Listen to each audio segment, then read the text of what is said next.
तुम्हें तुम्हारे डैड से डरने की कोई जरूरत नहीं है जान। तुम उन्हें हमारे रिश्ते के बारे में बता सकती हो कि हम दोनों एक दूसरे के कितने करीब हैं। युवराज ने स्मर्ट करते हुए कहा। वहीं युवराज की बातें सुन सारा के होश उड़ गए। आखिर कोई इस लेवल तक झूठ कैसे बोल सकता है।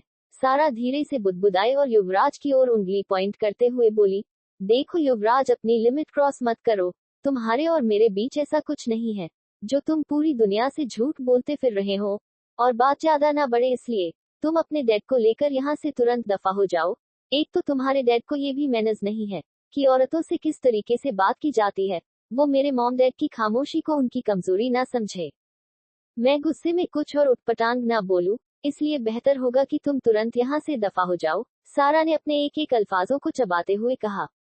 युवराज को सारा की इस हरकत पर जमकर गुस्सा आया। उसने एक नजर अपने डैड की ओर देखा जो अपना जबड़ा कसे बैठे थे। उसके डैड जैसे ही कुछ बोलने को हुए, युवराज ने उनकी हथेली पर अपने हाथ रख दिया। अपने बेटे को ऐसा करते देख यशराज मलिक ने हैरानी से उसकी ओर देखा, क्योंकि वो जहां तक अपने बेटे को जानते थे वह एक नंबर का शॉर्ट टेम्पर्ड पर्सन था, जिसे बिल्कुल भी बर्दाश्त नहीं था कि कोई भी उसके डैड के बारे में उल्टी फुलटी बातें करे। और ये पिद्दी भर की लड़की कहाँ उनकी इज्जत उतारने में तुली हुई थी। वही मिस्टर मचेंट को अब अपनी बेटी के लिए डर लग रहा था कि ये दोनों सन की बाप बेटे मिलकर कहीं उनकी बेटी को कोई नुकसान ना पहुंचाएं। प्रिंसेस, आप अपने कमरे में जाए, मिस्टर मचेंट ने अपने शब्दों पर जोर देते हुए कहा। लेकिन डैड, हमने कहा ना कि आप अपने कमरे में जाए, मिस्टर मचेंट ने इस पर सख्ती से कहा। तो सारा पैर पटक कर वहां से चली गई। उसने जाते वक्त एक तीखी नजर युवराज मलिक की ओर देखा, जिसने उसे देखकर आई थिंक कर दी।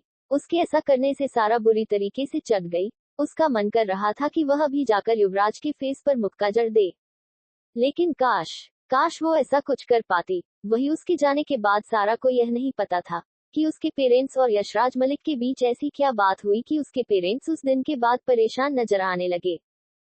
सारा ने कई बार कोशिश की थी कि वो अपने मॉम डैड से इसका रीजन पूछे या ये जानने की कोशिश करे कि यशराज मलिक ने ऐसा कौन सा जहर उगला है कि उसके हंसते खेलते मॉम डैड अब सिर्फ परेशानी में डूबे रहते हैं। ऐसे ही वक्त गुजर गया और पूरे एक हफ्ते बीत गए। इस बीच एक बार भी युवराज ने सारा से कांटेक्ट करने की या उससे मिलने की कोशिश नहीं की। अब सारा को भी ऐसा लगने लगा था कि जरूर युवराज को अपनी गलती का रियलाइज हुआ है, या फिर उसके डैड ने जरूर युवराज को धमकाया होगा, इसलिए वो उसके पीछे पड़ना बंद कर दिया है। बस यही सब सोचकर सारा अपने डेली रूटीन में वापस आ गई। अब उसने दोबारा यूनिवर्सिटी जाना भी स्टार्ट कर दिया था। आज सारा के फर्स्ट ईयर का लास्ट एग्जाम था और को क्लासरूम में अपने एक क्लासमेट से कोई नोट्स वापस ले रही थी। तभी अचानक कोई उसके करीब आया और उसने सारा से बात कर रहे लड़के के मुंह पर एक मुक्का जड़ दिया। ये सब इतना अचानक हुआ कि उस लड़के को संभलने का मौका नहीं मिला और वो जमीन पर गिर गया। सारा के हाथ तो हवा में ही रुक गए। उसने हैरानी से अपने बगल में खड़े शख्स की ओर देखा तो उसके पैरों तले जमीन ही खिसक गई। युवराज, सारा धीरे से बुदबुदाए। वहीं युवराज की आंखों में तो मानो खून उतर आया था। वो उस लड़के को बेरहमी से मरने लगा। सारा तो एक पल के लिए हैरान ही रह गई, लेकिन जब उस लड़के की दर्द भरी चीखें उसके कानों में गई तो सारा ने युवराज से उस लड़के को छुड़ाना चाहा। युवराज बिहेव, ये तुम क्या कर रहे हो? क्यों उसे परेशान कर रहे हो? उसे मारना बंद करो। आखिर गलती क्या है उसकी? सारा ने युवराज को उस लड़के से छुड़ाते हुए कहा, लेकिन युवराज की आंखों में तो मानो आज खून सवार था कि वो उस लड़के की जान ही ले लेगा। जान, तुम गलती पूछती हो? इसकी गलती है कि इसने तुम्हें नोट्स देते हुए तुम्हारी उंगलियों को छुआ। इसकी हिम्मत कैसे हुई युवराज मलिक के प्यार को छूने की? तुम सिर्फ मेरी हो, तुम्हें देखने का हक जब मैंने किसी को नहीं दिया तो किसकी इतनी हिम्मत कि वो युवराज मलिक की जान को छुए? और जिसने भी ऐसी गलती की है उसे जीने का कोई हक नहीं। युवराज ने अपनी गर्दन टेढ़ी कर अपने एक एक अल्फाजों को चबाते हुए कहा, और एक के बाद एक उसे लड़के पर अपने मुंह के बरसाने लगा। वही सारा तो उसकी बात सुन जड़ हो गई। उसे समझ ही नहीं आ रहा था कि आखिर युवराज की प्रॉब्लम क्या है। अगर ऐसा ही रहा तो वो सांस लेना भी भूल जाएगी। सारा ने युवराज को अपना पूरा फोर्स लगाकर धक्का दिया और एक चटाक की आवाज के साथ युवराज का चेहरा एक ओर झुक गया। युवराज, अपना पागलपन बंद करो। आखिर तुम अपने पागलपन में कितनों की जान लोगे? क्या तुम थकते नहीं हो लोगों की जान लेकर? अरे हलवा है क्या जो सबको बांटे जा रहे हो या सबसे छीने जा रहे हो? मैं परेशान का गई हूँ तुमसे। अगर तुम ऐसे ही रहे तो मैं खुद की ही जान ले लूंगी, फिर उसके बाद तुम खेलते रहना मड मड, सारा ने युवराज के सीने पर धक्का देते हुए कहा। लेकिन युवराज का गुस्सा शांत होने की जगह अब और भी बढ़ गया। उसे अब इस बात पर गुस्सा आ रहा था कि सारा उस लड़के के लिए युवराज से बहस कर रही थी, यहाँ तक कि उसने युवराज को थप्पड़ तक जड़ दिया। युवराज ने अपनी जानलेवा नजरों से उस लड़के की ओर देखा, जो अधमरा सा अपनी जगह पर खड़े होने की कोशिश कर रहा था। युवराज ने सारा को एक साइड किया और सामने रखे बेंच को उठाकर उस लड़के के सिर पर दे मारा। ऐसा होते ही वह लड़का जमीन पर धराशायी हो गया और उसके सर से खून का एक फवारा फूट पड़ा। सारा के बाकी के अल्फाज उसके मुंह में ही रह गए, क्योंकि युवराज ने उसे लड़के की जान ले ली थी। ये ट्रॉमा सारा के बर्दाश्त से बाहर था। उसकी आंखों से एक आंसू लुढ़क कर उसके गोरे गालों पर बह निकला, लेकिन मजाल है युवराज को उसके आंसुओं से कोई फर्क पड़ा हो। उसे सिर्फ इस बात से फर्क पड़ता था कि सारा को कोई देखे मत, सारा को कोई छुए मत, सारा किसी से गुले मिले मत। ये सब अब देख पाना सारा के बर्दाश्त से बाहर था। सर ने अपने बैग को मजबूती से पकड़ा और उल्टे पांव वहां से भागने लगी। आज उसने दूसरी बार खुद के सामने किसी को खुद की वजह से मरते देखा था, जो उसके दिल के लिए काफी गहरा जख्म था। सारा दौड़ते हुए बाहर पार्किंग के पास आई और अपनी रेड लैम्बोर्गिनी को जैसे ही ऑन करने को हुई, किसी ने उसकी गाड़ी के सामने अपनी गाड़ी अड़ा दी। सारा ने अपनी डब्बाई आंखों से जब सामने की ओर देखा, तो उसके सामने अपनी ब्लैक बुगाटी लिए युवराज खड़ा था। उसे देख सारा के हाथों से की छूटकर नीचे गिर गई। इससे पहले कि सारा अपने कार की को नीचे से निकाल पाती, युवराज ने उसकी तरफ का दरवाजा खोला और उसे खींचते हुए अपने कार की ओर ले जाने लगा। सारा उससे अपने हाथ को छुड़ाने की कोशिश करती रही, लेकिन युवराज को तो मानो कुछ सुनाए और दिखाई ही ना दे रहा हो। सारा ने अपने पैरों से युवराज को 2-3 बार किक भी किया, जिससे युवराज को रत्ती भर भी फर्क नहीं पड़ा, लेकिन वो इरिटेट जरूर हो गया। इसलिए उसने सारा को अपने कंधे पर टांग लिया और उसे कार की बैक सीट पर फेंक दिया। उसके बाद युवराज तेजी से कर ड्राइव करता हुआ वहां से निकल गया। इस बीच सारा ने उससे छूटने की और कार का डोर खोलने की बहुत कोशिश की, मगर युवराज तो मानो भूत बना हुआ ही बैठा रहा। Flashback and. अचानक बस के तेज हॉर्न से सारा अपने बुरे अतीत से बाहर आई और खिड़की से बाहर की ओर देखने लगी, जहां मनाली की बर्फ से ढकी वादियां थी। अपने आसपास नेचर के इन खूबसूरत नजरों को देख सारा की आंखें चमकने लगी। आखिर उसने अपने लाइफ में पिछले कुछ महीनों से इतना ट्रॉमा झेला था कि अब उसमें और ट्रॉमा झेलने की हिम्मत नहीं थी। इसलिए वो अपनी लाइफ खुलकर एंजॉय करना चाहती थी, क्योंकि उसे किसी भी तरह 2 साल लोगों से छुपाकर जो रहना था। वही वेदांग जो उसके जस्ट बगल वाली सीट पर बैठा मोबाइल स्क्रॉल कर रहा था, लेकिन उसकी तिरछी नजरें एकटक सारा पर ही जमी हुई थी। वो उसके चेहरे पर आ रहे हर उतार चढ़ाव को खूबी नोटिस कर रहा था। वो इतना तो जानता था कि अगर उसके डैड उसकी मूनफेस की रियल आइडेंटिटी छुपाने की कोशिश कर रहे हैं, तो जरूर बात कुछ बड़ी ही है।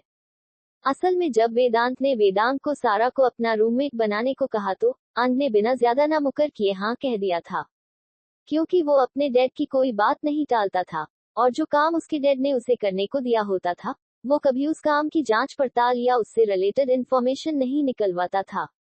वो अपने डैड की बातों को आंख बंद कर ऐसे पूरा करता था, मानो वो काम उसी ने खुद के लिए तैयार किया हो।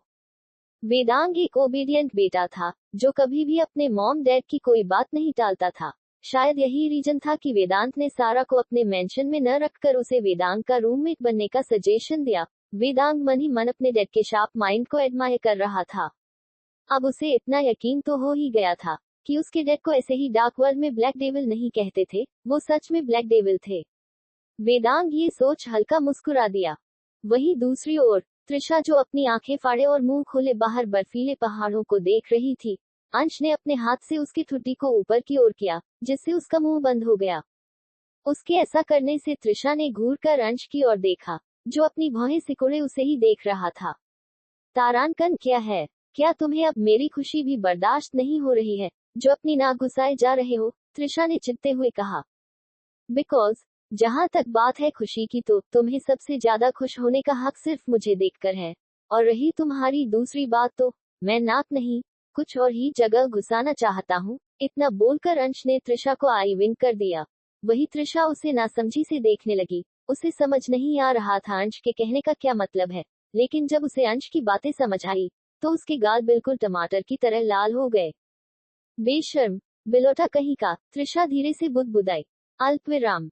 बेशर्म भी हूँ, बिलोटा भी हूँ, लेकिन जो भी हूँ सिर्फ तुम्हारे लिए हूँ माय डियर पिकोलो। इतना बोल अंश ने त्रिशा के गालों को पिच किया, जिससे उसके होठों का पाउट बन गया। त्रिशा के उन लाल चेरी जैसे होठों को देख अंश को उसका गला अब सूखता सा महसूस हुआ।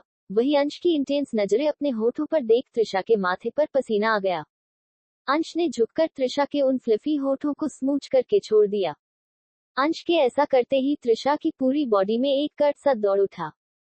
उसका रोम रोम दहक उठा था। वो अब तक इतना तो समझ गई थी कि ना ही वो अंश को रोक सकती थी और ना ही उसकी बॉडी उसके टच को रजिस्ट कर सकती थी। वही उनके जस्ट पीछे बैठे रुबाब और काव्यांश एक दूसरे से चेहरा फेर कर बैठे हुए थे। असल में बस में चढ़ने से पहले काव्यांश ने रुबाब की कलाई पकड़ उसे एक और खींच लिया था। उसके ऐसा करने से रुबाब सीधे काव्यांश के सीने से जा टकराए। काव्यांश ने अपने चेहरे और कंधों से रुबाब के बालों को हटाया और रुबाब के उस खूबसूरत चेहरे को अपनी इंटेंस नजरों से देखते हुए सॉरी कहा। लेकिन रुबाब ने उसे खूब और खरी कोठी सुनाई, जिसे सुन काव्यांश की भी त्योरियां चढ़ गई और उसने भी रुबाब को बुरा भला कहा। वो दोनों जब तक बस में लौट कर आए तब तक सिर्फ 2 सीट ही खाली थी, जिसमें मजबूरन उन दोनों को ही बैठना पड़ा क्योंकि बस में किसी ने भी उन दोनों से अपनी सीट एक्सचेंज करने के लिए हाँ नहीं कहा, जिसका रीजन उन्हें खुद भी नहीं पता था। लेकिन उन दोनों से सीट एक्सचेंज ना करने का ऑर्डर अंश का था और डेविल अंश की बात टालने की हिम्मत उस बस में सिवाय दक्ष और वेदांग के किसी में भी नहीं थी। लेकिन दक्ष को उन सब की इस स्टूपिडिटी में रत्ती भर भी इंटरेस्ट नहीं था। अगर अंश सबको मना नहीं भी करता तब भी दक्ष कभी अपनी सीट से उन डेविल ब्रदर्स या उनसे रिलेटेड लोगों की सीट एक्सचेंज नहीं करता। वाओ इट्स सो ब्यूटीफुल, सारा ने अपने मोबाइल के कैमरे से बाहर की पिक्चर्स को क्लिक करते हुए कहा। हाँ सच में बेहद खूबसूरत है, अंग ने सारा के चेहरे को देखते हुए कहा। वही सारा जो अपनी धुन में मगन होकर बाहर की तस्वीरों को कैप्चर कर रही थी। जब उसने अंग की बात सुनी तो वह अपनी कंफ्यूजन भरी नजरों से अंग की ओर देखने लगी। उसे ऐसा लग रहा था जैसे अंग ने ये बात उसे देखकर कही थी, लेकिन जब उसने अंग की ओर देखा तो अंग का ध्यान खिड़की के बाहर की ओर था। सारा अपने कंधे उचकाए और दोबारा बाहर की पिक्चर क्लिक करने लगी। करीब 2 घंटे बाद उनकी बस मनाली के एक बेहद बड़े और खूबसूरत होटल के सामने आकर रुकी। सारे स्टूडेंट बस से उतरकर अंगड़ाई लेते हुए अपने अपने रूम की चाबी लेकर अपने कमरे की ओर बढ़ गए। लेकिन सबसे बड़ा झटका त्रिशा के लिए ये था कि अंश और वो एक ही रूम शेयर करने वाले थे। त्रिशा ने सारे प्रोफेसर से जाकर रिक्वेस्ट की कि वह उस डेविल के साथ रूम शेयर नहीं करेगी, लेकिन किसी स्टूडेंट में तो क्या किसी टीचर में भी इतनी हिम्मत नहीं थी कि सिंघानिया परिवार से रिलेटेड लोगों और खासकर वेदांश तो था ही, वेदांत सिंघानिया का बेटा था, उसकी बात वो सभी कैसे टाल सकते थे। त्रिशा मन मारकर अंश के साथ अपने होटल रूम में पहुंच जाती है। कमरे के अंदर जाकर अंश अपने दोनों हाथ फैलाए बेड पर पीठ के बल लेट जाता है। तभी उसे खुद पर किसी की तीखी नजरों की तपिश महसूस होती है। अंश ने अपनी आंखें सामने दरवाजे की ओर की, जहां त्रिशा अपनी ओलिव ग्रीन आंखों को छोटा कर उसे देख रही थी। त्रिशा के उस गुस्से से लाल हो चुके चेहरे को देख अंश के होठों के कोने कल हो गए। क्या हुआ पिक्कोलो, प्यार आ रहा है क्या मुझ पर? अंश ने आई विक करते हुए सवाल किया तो त्रिशा के जबड़े कस गए। आखिर कब तुम अपनी इन छिछोरी और छोटी हरकतों से बाज आओगे? जब से मेरी जिंदगी में आए हो तूफान मचा के रखा है। तुमने सोचा था इस ट्रिप पर कम से कम घूम फिर कर सुकून से रहूंगी, लेकिन तुम्हारे होते सुकून भी मेरी जिंदगी से छुट्टी लेकर चले गई है, त्रिशा ने अपने अल्फाजों को चबाते हुए कहा। त्रिशा की ऐसी जली कटी बातों को सुनकर अंश के होठों की स्माइल और भी ज्यादा गहरी हो गई। अंश बेड से उठकर त्रिशा की ओर बढ़ा, जिससे त्रिशा अपने कदम पीछे की ओर लेने लगी। पीछे कदम लेते हुए त्रिशा सीधा जाकर वॉल से टकरा गई। इससे पहले कि वह वहां से जा पाती, अंश ने उसके दोनों ओर अपने हाथ रख उसे अपने बाजुओं के घेरे में कैद कर लिया। त्रिशा अपनी गुस्से और डर भरी नजरों से अंश की ओर देखने लगी, जो आंखों में शरारत लिए उसके चेहरे की ओर झुक रहा था। जब अंश का चेहरा इतने करीब आ गया कि उन दोनों की सांस आपस में घुलने लगी तो अंश ने त्रिशा की उन खूबसूरत जो ऑलिव ग्रीन आंखों में देखते हुए कहा, तुम्हारा सुकून सिर्फ मुझसे है पिक्कोलो, इसलिए अपने सुकून को बाहर ढूंढने से बेहतर मुझ में देखो, अंश ने अपनी मैग्नेटिक वॉइस में कहा। वही त्रिशा जो अब तक अंश को गुस्से से घूर रही थी। जब उसके कानों में अंश की वही अट्रैक्टिव मेनली मैग्नेटिक वॉइस गई तो उसकी नजरें अंश की उन ओशियन ब्लू आइज में मानो उलझ सी गई। वह दोनों एक दूसरे की आंखों में एकटक देख रहे थे। जब अंश ने त्रिशा को अपनी आंखों में ऐसे खोए हुए देखा तो उसके होठों की स्माइल और भी गहरी हो गई। इससे पहले कि उनके होठ आपस में मिल पाते, किसी ने उनके कमरे के डोर को नॉक किया। इस आवाज से वह दोनों ही मानो अपने सेंस में आए। त्रिशा का पूरा चेहरा तो टमाटर की तरह लाल हो गया था, लेकिन उसे ये समझ नहीं आ रहा था कि उसका चेहरा शर्म की वजह से लाल है या गुस्से की वजह से। अंश ने कसकर अपनी आंखें बंद की। उसके चेहरे पर गुस्से और झुंझलाहट की झलक देखी जा सकती थी। उसने अपनी सख्त नजरें दरवाजे की ओर की। बस इसी का फायदा उठाकर त्रिशा उसके बाजू के नीचे से झुककर सीधा बाथरूम के अंदर चली गई। अंश ने जब दरवाजा बंद होने की आवाज सुनी, तब उसे रियलाइज हुआ कि त्रिशा बाथरूम के अंदर चली गई थी। अंश ने जाकर अपने कमरे का दरवाजा खोला, तो बाहर एक होटल स्टाफ खड़ा था, जिसके हाथ में त्रिशा और अंश के लगेज थे। अंश ने गहरी सांस ली और अपने लगेज को अंदर रखने को कहा। वही वह होटल स्टाफ जो अंश की लाल आंखों को देख पहले से ही घबराया हुआ था, वह जल्दी से उनका लगेज कमरे में रख वहां से बाहर भाग गया। वहीं दूसरे कमरे में सारा और वेदांग रूम शेयर कर रहे थे, जिससे उन दोनों को ही कोई प्रॉब्लम नहीं थी। आफ्टर ऑल वह दोनों पहले से ही रूममेट थे। वेदांग जब बाथरूम से हॉट शावर लेकर बाहर आया, तो उसने अपनी वी शेप कमर पर लूज टॉवल रेप किया हुआ था। सारा जो अपने लगेज से अपने लिए कपड़े निकाल रही थी, जब उसकी नजर वेदांग के ऊपर गई, तो एक पल के लिए तो वो उसे देखती ही रही। वेदांग की मस्कुलर बॉडी और उसके 8 पैक एब्स सब कुछ कितना ज्यादा अट्रैक्टिव था। वेदांग के गीले बालों से टपकता पानी जो उसके ब्रॉड चेस्ट से होता हुआ उसकी मस्कुलर बॉडी पर किसी बर्फ की सिल्ली की तरह लुढ़क रहा था। उसे देखकर सारा ने अपना सलाइवा गटक लिया। लेकिन जो चीज सबसे ज्यादा आई कैचिंग लग रही थी, वो थी अंग के गले से कंधे के बीच बने एक वॉच टाइप का टैटू, जिसे देख सारा की आंखें चमकने लगी। उसे वह टैटू काफी इंटरेस्टिंग लगा। सारा को पता ही नहीं चला कि कब उसके कदम अंग की ओर बढ़ गए। लंबू, ये किस चीज का टैटू है? सारा ने बड़ी मासूमियत से पूछा। वॉच, अंग ने एक वर्ड में जवाब दिया। तुमने इसे ही क्यों बनवाया है? सारा ने सवालिया नजरों से अंग की ओर देखकर पूछा। ऐसे ही, अंग ने उसके सवाल को इग्नोर करते हुए जवाब दिया। सारा समझ गई थी कि रीजन जरूर कुछ और ही है, लेकिन अगर अंग नहीं बताना चाहता, तो वह उसे फोर्स नहीं करेगी। सारा ने भी अपने बैग से अपने कपड़े निकले और बाथरूम की ओर चली गई, क्योंकि उन्हें थोड़ी देर बाद स्केटिंग के लिए जाना था। वहीं दूसरी ओर इटली में नूर आज अपने कॉलेज फ्रेंड्स के साथ हॉर्स रेसिंग देखने आई थी, जिसमें उसे बिल्कुल भी इंटरेस्ट नहीं था। लेकिन अपनी फ्रेंड लॉरा के इंसिस्ट करने पर वह भी आ गई थी। उसने इस बारे में सैम को भी इन्फॉर्म नहीं किया था। अब उसने डिसाइड कर लिया था कि वह जितना ज्यादा हो सके सैम से दूर रहेगी और सिर्फ रात को सोते वक्त उसके कमरे में जाया करेगी, क्योंकि वह अपने कमरे में रुककर उस डेमन के आने का इंतजार नहीं कर सकती थी। नूर अभी अपने ख्यालों में खोई हुई थी कि लॉरा ने उसके कंधे को झकझोरा। यार नूर, वो देख सामने, हर साल का champion mister D racing track पर आ गया है, लॉरा ने खुशी से चाहते हुए कहा। तो नूर भी उसे और देखने लगी। यार ये मिस्टर डी जो है ना, ये तो मेरा फेवरेट है, और मेरा क्रश भी पिछले 5 सालों से लगातार ये ही हॉर्स राइडिंग मैच जीत रहा है। देखना इस साल भी यही जीतेगा। नूर, जिसका ध्यान उसे घोड़े के ऊपर बैठे लड़के पर था, जिसके बॉडी स्ट्रक्चर उसे कुछ जाने पहचाने लग रहे थे, लेकिन उसके चेहरे पर हेलमेट लगे होने की वजह से नूर को उसे शख्स का चेहरा नहीं दिखाई दे रहा था। लेकिन नूर उसे शख्स को देखते हुए लॉरा की बातें बड़े ध्यान से सुन रही थी। थोड़ी देर बाद मैच स्टार्ट होता है और सारे हॉर्स राइडर अपने अपने घोड़े पर रेस लगाने लगते हैं। नूर पता नहीं क्यों उस मिस्टर डी से अपनी नजरें नहीं हटा पा रही थी, और उसकी आंखें तब हैरानी से बड़ी हो गई जब सबसे पीछे धीरे धीरे रेसिंग कर रहे मिस्टर डी ने अचानक अपनी चाल बदली और सबसे आगे निकल गया। करीब 10 सेकंड में सारी बाजी पलटकर मिस्टर डी ने रेस जीत ली। ये देखकर सब एक साथ हूटिंग करने लगे और पूरा स्टेडियम मिस्टर डी के नाम से गूंजने लगा। लॉरा भी अपनी जगह उछलने लगी और उसने खुशी से नूर को अपने गले लगा लिया, लेकिन नूर का ध्यान अभी भी उसे मिस्टर डी पर ही अटका हुआ था। लेकिन नूर के पैरों तले जमीन उस वक्त खिसक गई जब उसने देखा कि मिस्टर डी ने अपने चेहरे से हेलमेट हटा दिया था और अब उसके चेहरे पर एक भयानक सा डेमन मास्क था, जिसे नूर से बेहतर और कोई नहीं जान सकता था। अचानक नूर के दोनों पैर और बॉडी शेक होने लगी। नूर अपनी लंबी घनी पलकों को बार बार छपकते हुए टुकुर टुकुर एक तक अपनी कत्थई आंखों से मिस्टर डी उर्फ उस डेमन को देख रही थी, जिसने अभी अभी मैच जीता था। लेकिन नूर के लिए जो चीज सबसे ज्यादा डरावनी थी, उस शख्स के होठों की वह मिस्टीरियस स्माइल जो वह नूर की ओर पास कर रहा था।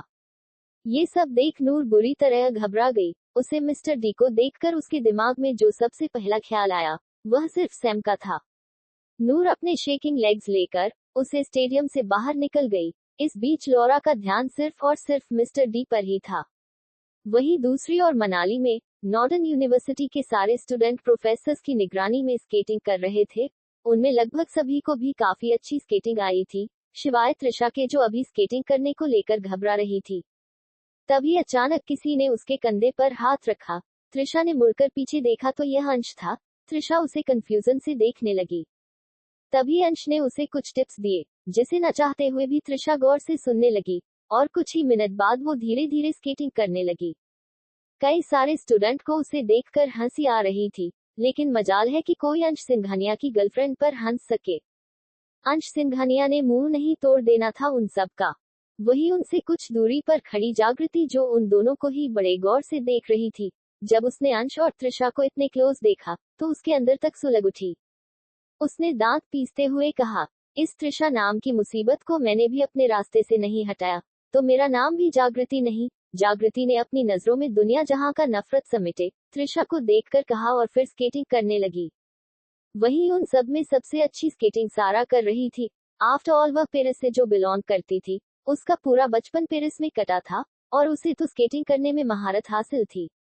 लेकिन अंग भी उससे कुछ कम नहीं था। वह भी काफी अच्छी स्केटिंग कर रहा था। सारा बार बार पीछे मुड़कर देखती तो वह हर बार अंग को ही अपने पीछे पाती। इस चक्कर में उसने सामने स्केटिंग कर रहे दक्ष की ओर नहीं देखा और वह दक्ष से जाकर टकरा गई। उन दोनों ने अचानक एक दूसरे को पकड़ा और राउंड राउंड होते हुए नीचे की ओर गिरने लगे। अंग, जो उनके जस्ट पीछे ही था, वह तेजी से स्केटिंग करते हुए उनके करीब जाने लगा।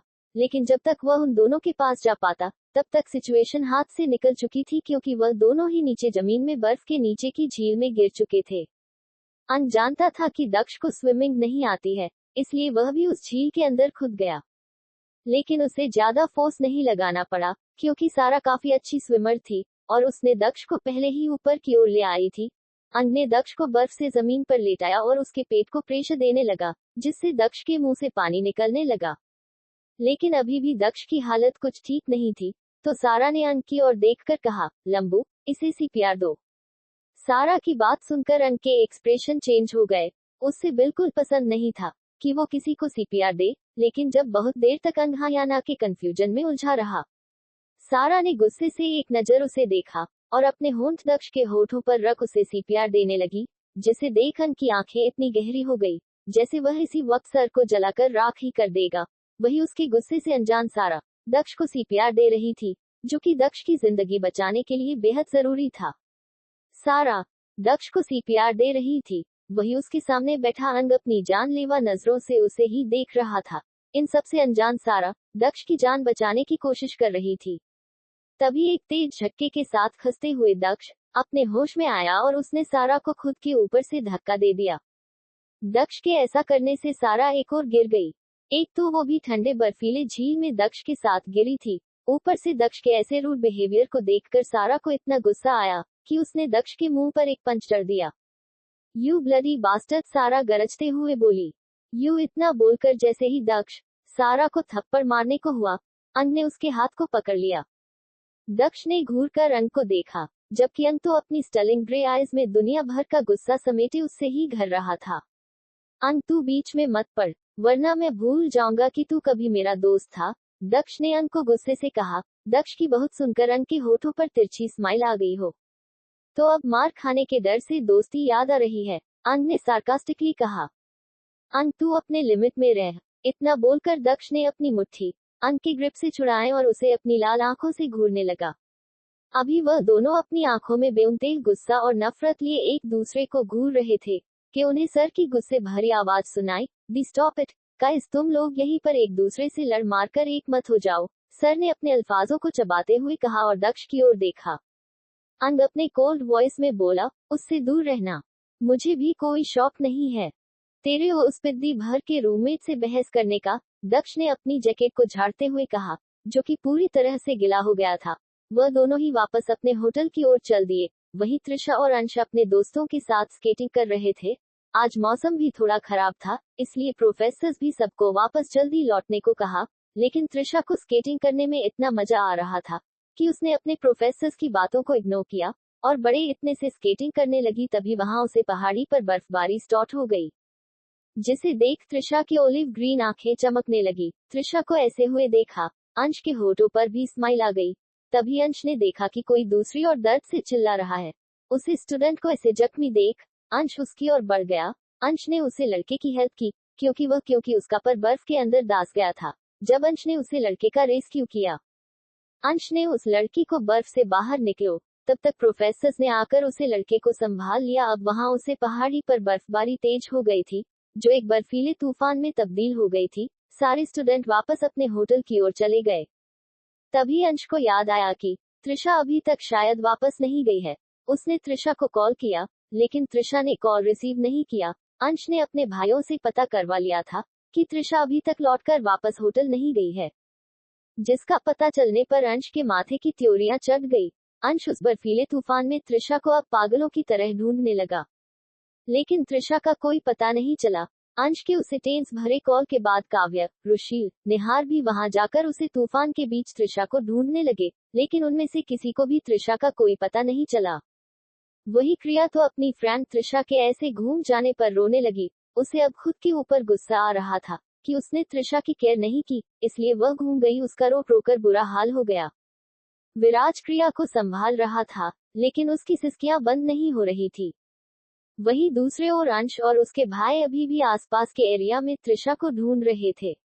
जब बर्फबारी और भी ज्यादा तेज हो गई, तो रूजल, निहार और काव्य ने अंश को वापस होटल चलने को कहा, लेकिन उसने उन्हें एक कोल्ड लुक दिया, जिसके बाद उनमें से किसी ने भी कुछ बोलने की हिम्मत नहीं की। तुम लोग वापस होटल जाओ, मैं थोड़ी देर में त्रिशा को लेकर आता हूँ, अंश ने उन तीनों से कहा। नहीं ब्रो, हम आपको छोड़कर कहीं नहीं जाएंगे, निहार ने कहा। हाँ ब्रो, निहार सही कह रहा है, हम आपको और त्रिशा को छोड़कर कहीं नहीं जाएंगे, काव्य ने उसे सपोर्ट करते हुए कहा। चलिए त्रिशा को ढूंढते हैं। रुशील की बात पर उन सब ने हामी भरी और त्रिशा को ढूंढने लगे। वहीं दूसरी ओर जागृति होटल रूम में बैठी अपनी ड्रिंक का सिप ले रही थी। इस वक्त उसके चेहरे पर एक शातिर स्माइल थी, जिसका साफ मतलब था कि उसने जरूर कुछ खतरनाक प्लान किया है। फ्लैशबैक। जागृति ने जब देखा कि अंश उस दूसरे स्टूडेंट की हेल्प कर रहा है, तो उसने त्रिशा को सामने ऊंचाई से धक्का दे दिया, जिससे त्रिशा संभाल नहीं पाए और वह उस ऊंचाई से सीधा नीचे की ओर गिर गई।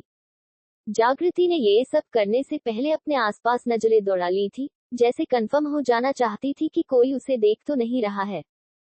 Flashback and. और कोशिश करो मुझसे मेरे अंश को छीनने की। अगर कभी तुम बहन जी ने ऐसी कोई घटिया चाल नहीं चली होती, तो शायद आज जिंदा होती। इतना बोलकर जागृति पागलों की तरह हंसने लगी।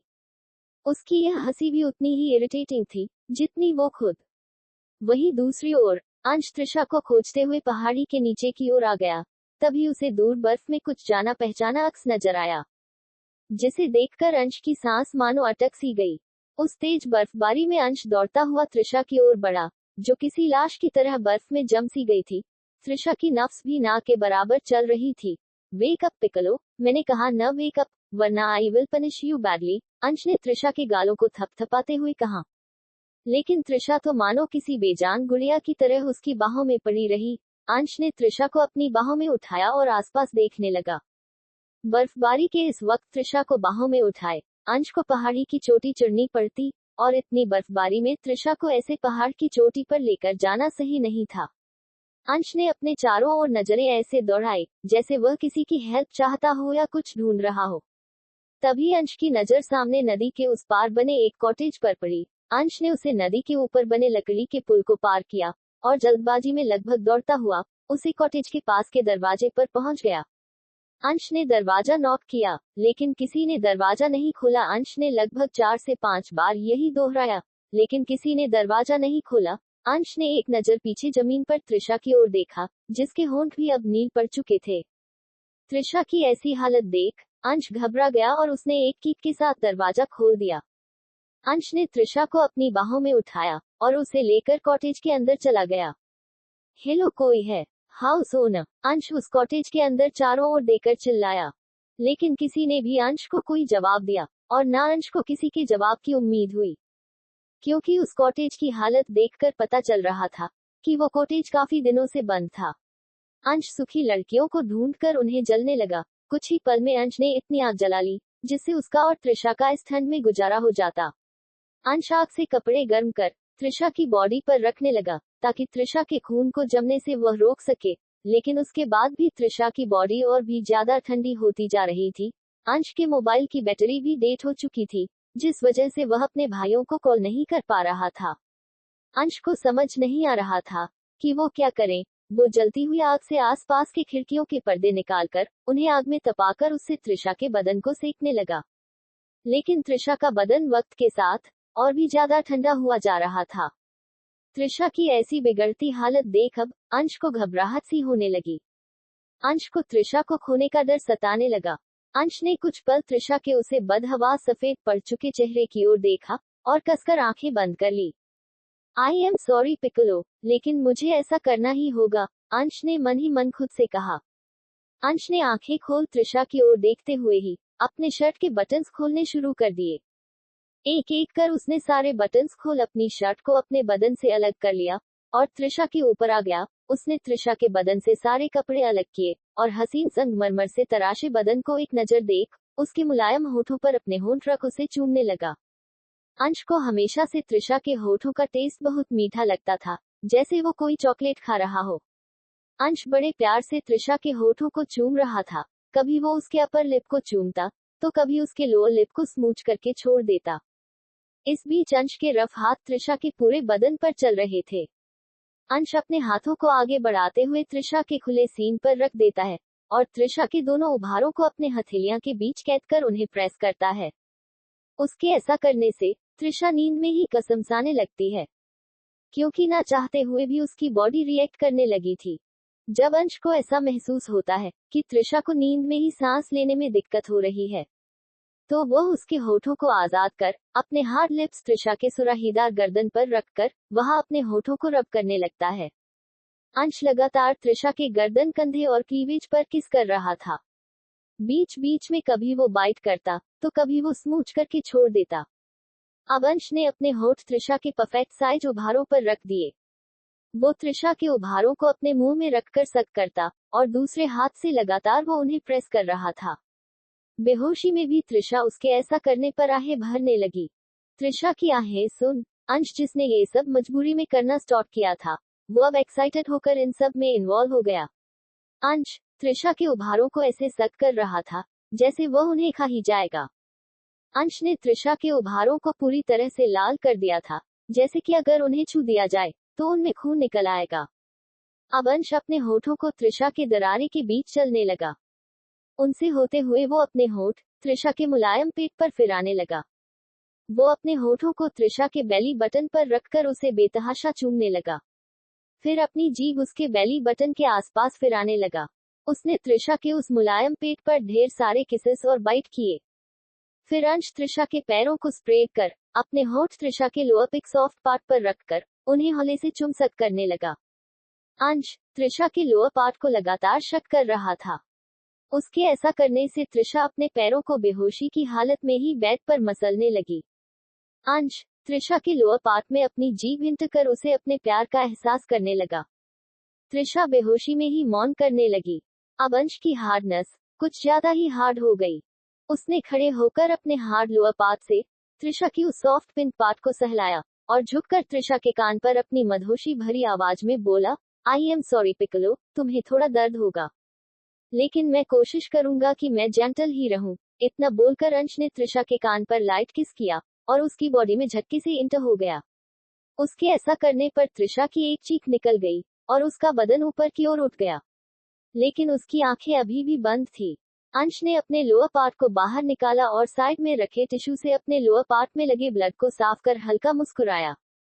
थैंक यू पिकलो, अपना फर्स्ट टाइम मुझे देने के लिए। इतना बोल अंश दोबारा उसकी बॉडी में इंटर हो गया और त्रिशा को झटका देने लगा।